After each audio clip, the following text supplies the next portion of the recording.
वाला है, लेकिन उसकी रुकावट जो राह में रुकावट आती है ये मंशियात है। खुदा के वास्ते इससे हमारी जान छुड़ाई जाए। ये भरपूर किस्म का हम एहतजाज कर रहे हैं और इंशाअल्लाह ये हमारी जिद्दोजहद चलती रहेगी और जब तक इसकी हम ख़त्म नहीं करेंगे, इसके मंशियात की लानत को, उस वक्त तक हम चैन से नहीं बैठेंगे।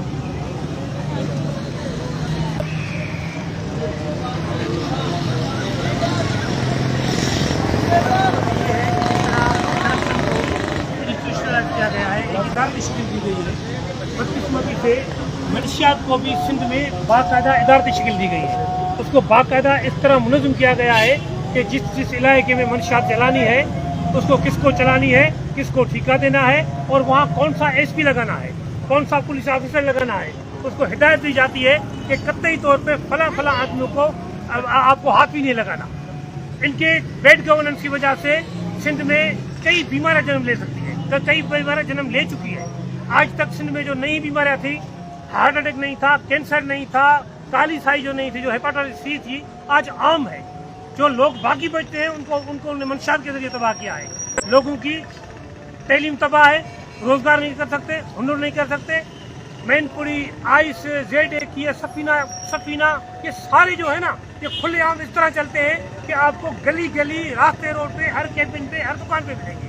बदकिस्मत तो ये है कि अब जो आम जनरल स्टोर है, जो कपड़ों का दुकान है, वो भी कहता है कि इससे कमाई ज्यादा नहीं होगी, इससे ये देना। और यहाँ तक कि हमारे सिंध के लेडीज जो हैं वो भी इसमें शामिल हो गए हैं। तो आज ये जो जमात इस्लामी यूथ वालों ने ये जो मुजाहरा किया है, ये स्ट्रगल न सिर्फ उनकी अवामी ताब की तरफ से और सिविल सोसाइटी की तरफ से ये स्ट्रगल जारी रहेगी और तब तक जारी रहेगी जब तक ये मंशियात को हम जड़ से उखाड़ करना पाएंगे।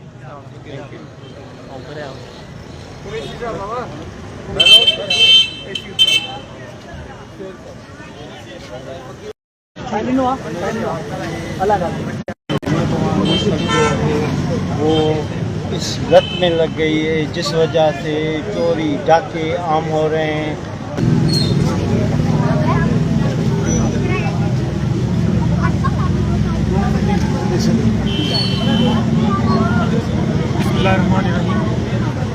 अॼो कोई एहतजाज जमात इस्लामी यूथ जे तरफ़ां मुनाक़िद कयो वियो आहे। हीउ एहतजाज असां शुरू में इहो मनसूबे जे अंदरि रखियो हुयो।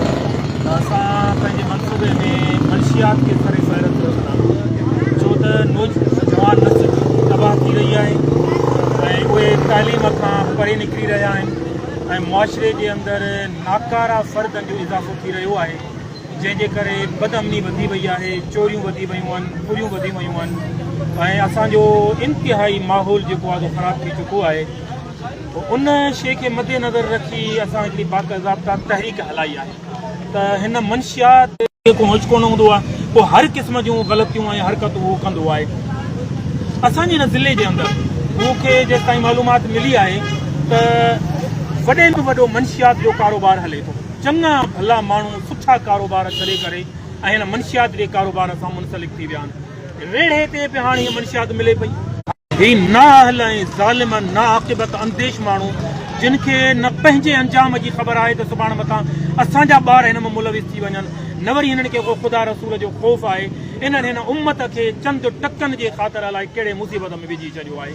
लिहाज़ा असांजी आला अमलदारनि खे ख़ुसूसी तौर ते इहा गुज़ारिश आहे त ख़ुदा जे वास्ते हीउ असां ही एहतजाज जेको असांजो अॻु में मचाईअ थियो हुयो, वरी हाला थियो आहे, अॼु वरी हाला में थियो आहे। इंशाअल्लाह असीं हर प्रेस क्लब ते वेंदासूं ऐं उन खां पोइ SSP ऑफिस ऐं उन खां पोइ DC जे साम्हूं धरनो ॾींदासूं। फाइनल असांजो जेसि ताईं ही हिन लानत खां हिन ज़िले खे पाक नथा कनि तेसि ताईं इंशाअल्लाह हिननि जो असीं पीछो कंदा रहंदासूं।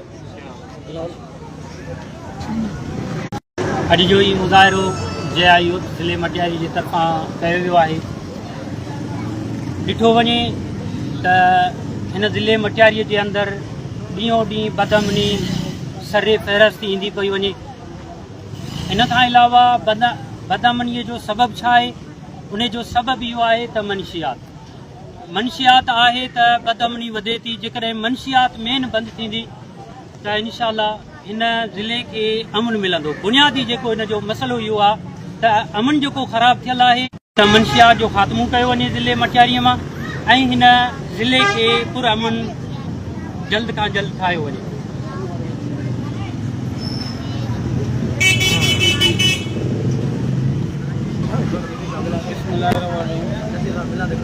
AUI जी जेका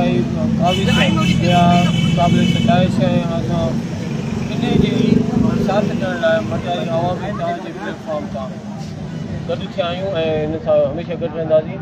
मंशियात हिकिड़ी अहिड़ी लानत आहे जेका न सिर्फ़ु नौजवाननि खे पर पूरे मुआशिरे खे तबाह करे, जंहिंजो ताज़ो मिसाल तव्हां ॾिसो चोरियूं धाड़ा पूरियूं वधंदियूं वञनि।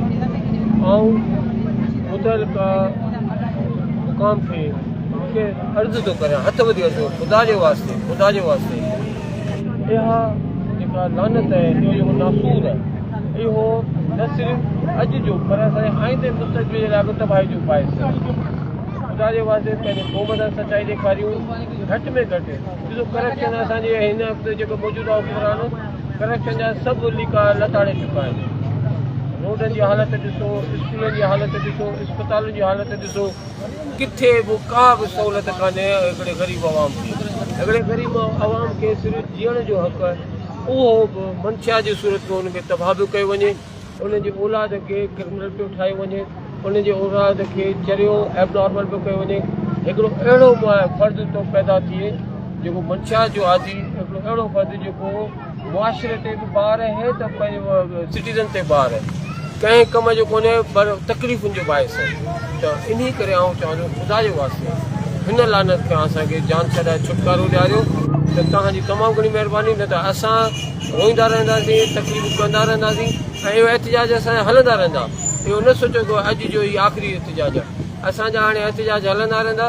मटियारी आवामी तव्हांजे प्लेटफॉर्म ते, JUI जे प्लेटफॉर्म ते, जमायत इस्लामी जे प्लेटफॉर्म ते, नवाज़ लीग जे प्लेटफॉर्म ते, SUP प्लेटफॉर्म ते, सभिनी जॻहियुनि ते असां एहतिजाज रिकॉर्ड कराईंदा रहंदासीं, कंदा रहंदासीं। पुरअमन तरीक़े सां असां तव्हांखे किताब ॾियूं था, ईअं न थिए त असां कंहिं वॾे क़दम ते अचूं, रोड रस्ता ब्लॉक करियूं ऐं पोइ वरी न असांखे मयार ॾिजो त असां तव्हांखे न इंफॉर्म कयूं।